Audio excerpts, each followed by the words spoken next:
We are so back. Today we're gonna try to do the Rubik cube as always, but in 2 times in less than 3 minutes. So I have the timer and it just makes the cube before starting. And I don't know if I will do it, but we're gonna try and we'll see what happens. Okay, so the cube is mixed. So I'm gonna start the timer now.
Okay, so I did it the first time in 1 minute and 35 seconds.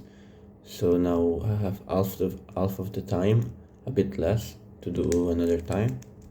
I think I can do it. So let's mix it and we will see.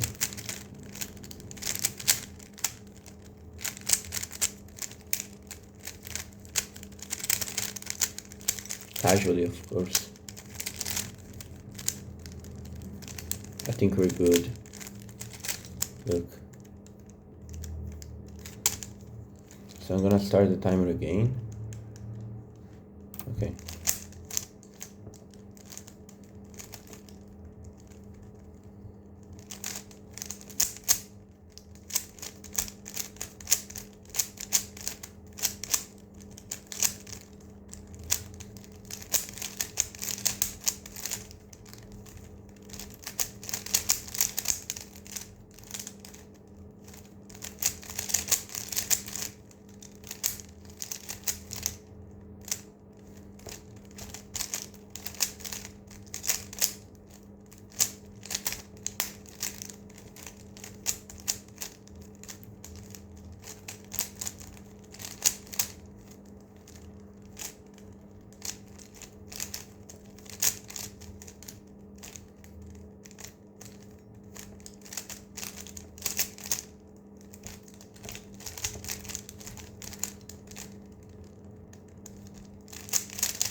Done. As you can see, I did in 2 minutes and 43 seconds. So this time I did in 1 minute and 8 seconds. But we're gonna improve. So subscribe.